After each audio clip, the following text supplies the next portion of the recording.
Bonjour à tous! Aujourd'hui, on va se raconter une histoire vraiment pas comme les autres. C'est la plus grande, la plus folle de toutes les histoires, celle de notre univers. Allez, c'est parti pour une aventure incroyable. On va commencer avec une question. Une très grande question. Une de celles qu'on se pose parfois le soir quand on regarde le ciel rempli d'étoiles. Notre histoire à nous, elle commence il y a très longtemps.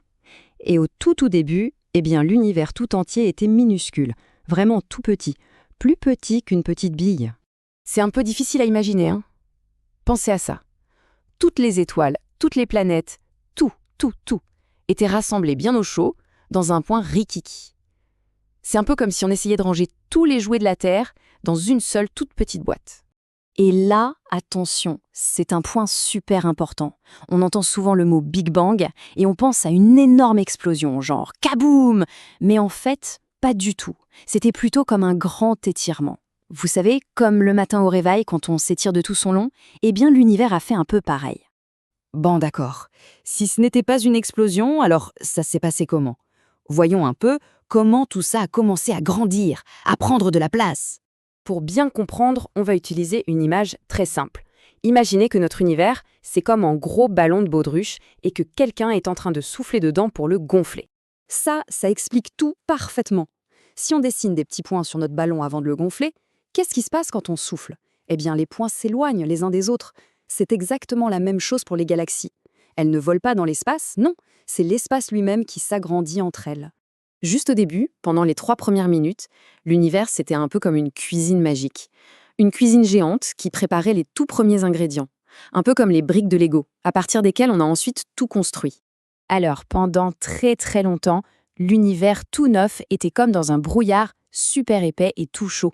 Impossible de voir quoi que ce soit à travers. Tout était tellement serré, tellement chaud, que la lumière était comme coincée. Elle ne pouvait pas se promener librement. C'était un peu comme si on essayait de courir dans une piscine à balles. La lumière se cognait partout sans pouvoir aller bien loin. Il a fallu attendre très longtemps. Vraiment très longtemps. 380 000 ans. C'est le temps qu'il a fallu pour que l'univers se refroidisse un tout petit peu et que ce grand brouillard puisse enfin se dissiper. Et ça a été un moment magique. D'un seul coup, tout est devenu transparent, comme une fenêtre toute propre, et la lumière a enfin pu voyager libre à travers tout l'espace. Des scientifiques très malins ont fabriqué des sortes d'appareils photo géants, des satellites, qu'ils ont envoyés dans l'espace. Et avec ça, ils ont réussi à prendre en photo un écho de cette toute première lumière qui a voyagé il y a si longtemps. Et la voilà, c'est comme la toute première photo de l'univers quand il n'était encore qu'un bébé. Les différentes couleurs nous montrent qu'il y avait déjà des endroits un peu plus chauds, en rouge, et d'autres un peu plus froids, en bleu. Et justement, cette photo de bébé, elle nous a appris un secret super important. Un secret qui nous explique comment sont nées toutes les étoiles qu'on peut voir dans le ciel aujourd'hui. En fait, ces petites taches de couleur sur la photo, ces petits grumeaux, c'était un peu comme des graines. Les graines à partir desquelles tout le reste allait pouvoir pousser. Alors il y a une force un peu magique qu'on appelle la gravité. C'est elle qui nous fait retomber sur le sol quand on saute. Cette force a doucement attiré et rassemblé la matière de ces petites graines et avec beaucoup de temps, elles se sont transformées pour devenir les magnifiques étoiles et galaxies qu'on connaît. Ok, alors si on résume un peu cette histoire de fou, on est parti d'un tout petit point, puis il y a eu le grand étirement, comme un ballon qui gonfle. Ensuite, le brouillard s'est levé et la première lumière a pu filer partout. Après ça, les petites graines ont formé les premières étoiles. Et nous voilà, aujourd'hui, quel voyage, hein? Et après tout ce chemin, à quoi il ressemble, notre univers maintenant? Allons voir ça de plus près. C'est l'âge qu'a notre univers aujourd'hui, 13,8 milliards d'années. C'est un chiffre tellement grand, mais tellement grand, que c'est presque impossible de se l'imaginer. Et voilà le résultat. Un univers absolument gigantesque, magnifique, rempli de milliards de galaxies, avec des milliards d'étoiles dans chacune d'elles. Et il est encore plein de mystères à découvrir.